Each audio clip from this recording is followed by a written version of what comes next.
I'm Jerry Hansen from Pine Meadows Hobby Farm. I want to thank you for clicking. Hey, I'm going to give you a video update on my GoosePen and Rabbitry. I completed it this morning, and I'd like to give you a grand tour, and my little buddy here is going to help me show you guys. Okay, this pen right here is the covered one. It has 3 wading pools. The outdoor one has 2 wading pools.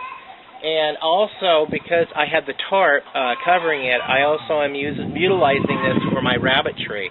So I'll take you inside and give you a tour.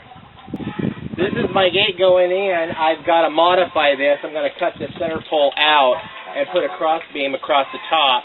And then I'm going to be able to put a bigger 4-foot wide door gate in here so I can be able to move the rabbit cages in and out easily when I bring them out to clean them. For connecting the conduit to the upper cross beams, I didn't have the right brackets. So what I did is I took my jigsaw with a metal blade and cut a groove right here and cut a groove right here, and I was able to thread in a hose clamp. And of course you could see I threaded the hose clamp and wrapped it around the pipe and cinched it down, and that holds it tight to the main conduit frame. This main frame I got from one of those estate cleanups that I did. I got it all free. It came with all the conduit you see here, all the brackets, the corner brackets. I'll show you the corner brackets.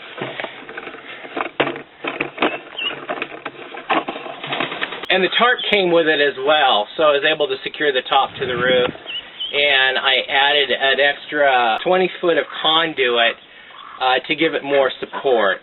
I eventually am going to get some corrugated tin to fasten down to the roof of this to give it a more durable, long-lasting, solid surface to deflect the snow and the rain for the critters that are in here. So, give you a tour of my Rabbitry. Here's my rabbit cages. There are 8 cages in this row. The row is almost 20 feet long. It's about 19 feet 6 inches. I have 2 does in this group and 6 buck. The other 2 does are over here in the rabbit hut. They have an extra lid on the top to keep, if the tarp leaks, it'll keep them dry still. You can see what I did under here is I added a tray. That way their droppings and urine can pass down to a gutter that I had, the extra gutter. I had removed the gutter from the house, and I went and bought new gutter because this gutter was split in 2 pieces to accommodate the awning that was the carport, because originally when I purchased the house, the carport was on the back side of the house, and that gutter was split. This new awning that goes for the deck actually goes in under the gutter. So I went down to Lowe's and I bought new gutter and put it on there. And I took the old gutter and I installed it right there. Okay, in this tray, these pieces right here are the old doors. There's got one on each end. These are the old doors that were on my tool shed. I took them off the tool shed and re-habituated the tool shed. You see that in a previous video.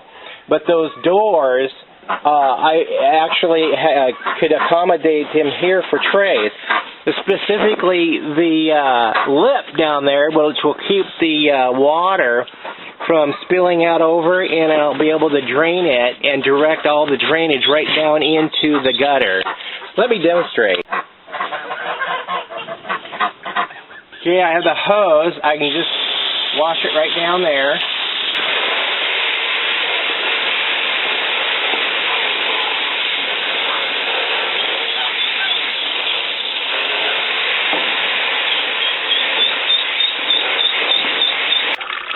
And it all comes right down into the bucket right there through the downspout of the gutter.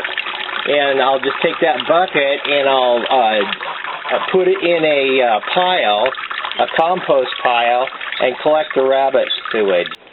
You'll notice that the rabbits are laying on a square piece of tile. This is a flooring tile. I picked up a whole stack of these from an estate cleanup. and they make for a nice cool surface on which the rabbits to lie on to stay cool. And also it gives them a area to get off of the wire bottom so their feet don't get sore. So they're able to get up there and just relax and be on a nice surface. You'll notice all of the rabbits are on these tiles. See? On the tile. On the tile. They really love those tiles.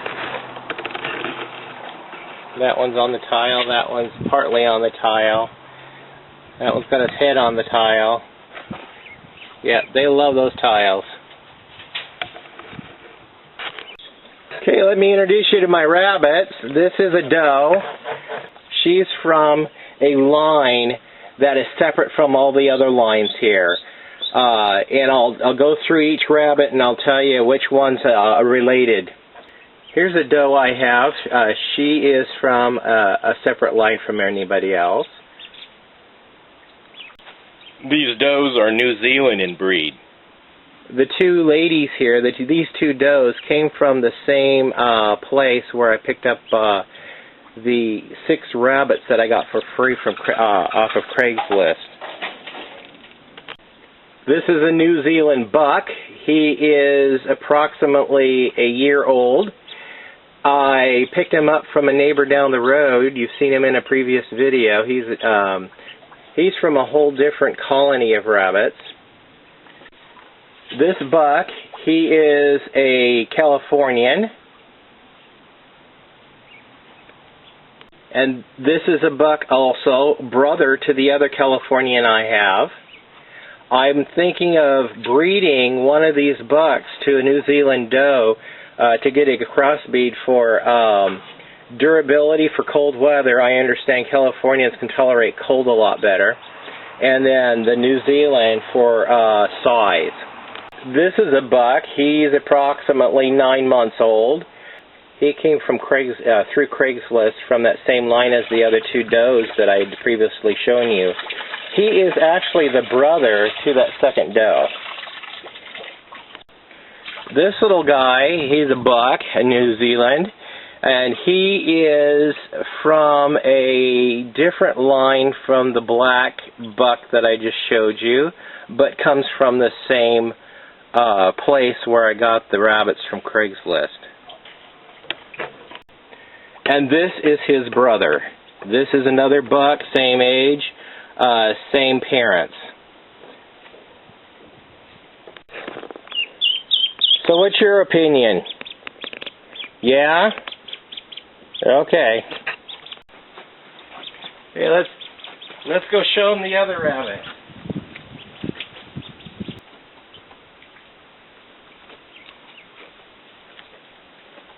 And you guys have seen this rabbit hutch before. I put the doe over here. My New Zealand white buck used to be here, but I put him over in another cage. I want the bigger cage for my albino doe because I got her bred with that buck, and she's going to be kindling here in about 2.5 more weeks. And so I just got to build a nesting box and throw that in there. But anyway, she is the mama to those 2 albino bucks that I showed you. The baby bucks. This is mama. Now, this is my New Zealand doe. She was my first rabbit. She's 3 years old. I tried to breed her repeatedly with that white buck that I have, and she just will not take. So I think she's done with her breeding program. I'll try a couple more times, see if she'll breed, but I can't keep her if she's not going to breed. She'll just make a pet for somebody.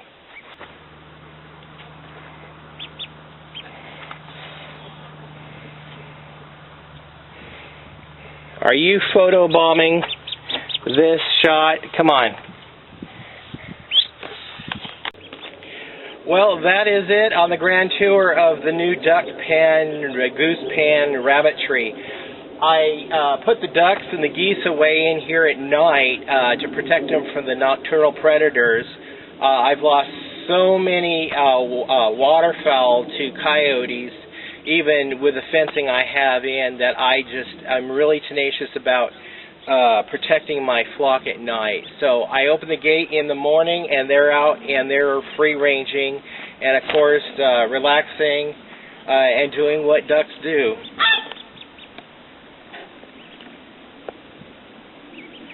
So I'm Jerry Hansen, your host here at Pine Meadows Hobby Farm. I want to thank you for clicking. Please come back again. Give me a thumbs up, leave a comment, and please subscribe. It really helps me out. Thank you.